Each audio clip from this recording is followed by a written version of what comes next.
Rev up your engines! Kuzimir says, NASA shuttle, is that a good commuter? I guess it was if you want to go into outer space, you know? Who knows? Tesla's sending his car into outer space, but I can imagine how much money that cost. That was just a PR advertising stunt anyways, you know? Hey, if people really were commuting to the moon or outer space, I'm sure that, Toyota would probably take over and make the best, safest ones.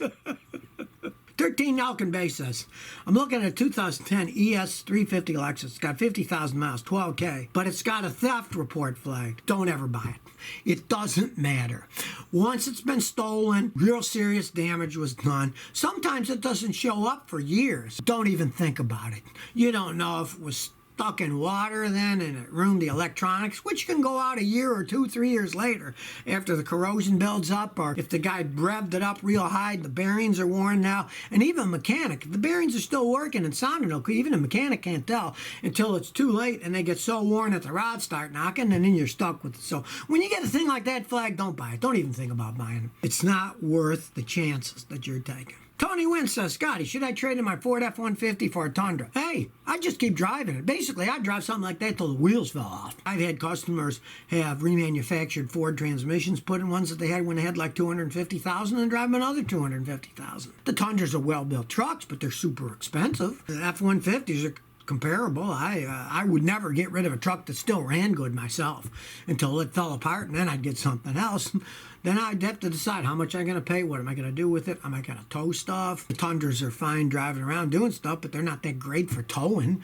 The F-150s are better for towing. So it just depends on, what shape it's in and what you want to do and how much money you want to spend too. They're not giving any of them away these days if you're talking about buying a new one. Either way. PI Guy says, Scotty, has Jaguar ever made a good car? Yes. Decades and decades and decades ago, they made cutting-edge sports cars. Like in the 1940s and 50s, people loved them. People imported them to the United States. A fancy car that zipped around. Steve McQueen had a beautiful roadster in the 60s that he rode all over California. I mean, they used to make really good sports cars, and they were cutting-edge technology. But, of course, as technology got fancier and fancier, and they didn't follow up with the stuff, they just became endless money pits when they went to a smaller producer of sports cars to making more and more. What did I see the other day? I saw a Jaguar SUV, and I was just laughing my rear end off. Steve McQueen's probably rolling over in his grave that they made that 4-door Jaguar SUV. Boxing J. Scotty, can any mechanic shop change the ECM on a Mercedes GLK 350? I was told by Mercedes you need special equipment.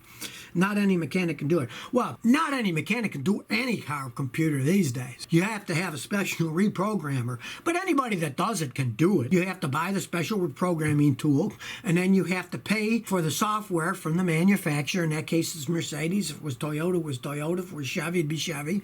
It's all online, and anybody that wants to do that stuff can do it. Guy's got to know what he's doing, because if they do it wrong, and with that Mercedes, a lot of the German cars, they only allow the thing to be reprogrammed once or twice, and then it locks up and you got to buy another computer. So if they screw it up, you got to buy another computer. So with one of those, you're better going to a guy that works on nothing but Mercedes, who knows the ins and outs of it. It's on the library computer. Scotty, what's the secret to a tolerable marriage? Hey, I want more than a tolerable marriage. I've been married for 40 years, and the secret is you have to be compatible and you have to think the same. I've been married for 40 years. We don't even have to talk half the time. We're thinking the same thing. And sometimes we'll just be sitting there and I'll say, do you feel like having Thai food? She said, I was just thinking about getting some Thai food. You have to be mentally compatible. I was lucky that I found a really good-looking woman who was compatible and was just as smart as me, which was really hard. Now, I went through a lot of bad ones first. Both of us got lucky, It doesn't seem to work out for a lot of people these days. And there's always give and take. There's things that you have to take. There's always going to be something that's funky going on. Men are messy. Yeah, we're messy. That's the way we are. Women always want to put things away. So there's always that kind of battle going on. But you have to have the same basic brainwave pattern going on. Because if you don't, and both me and my wife, we're both cheap. We don't like wasting money. So that works out well, too. Having a guy who's cheap and a wife who's a gold digger, that's not going to work out too well. So you really want to be mentally compatible. Of course, physical is the whole thing. When that goes away, if there's nothing left, it's not going to work.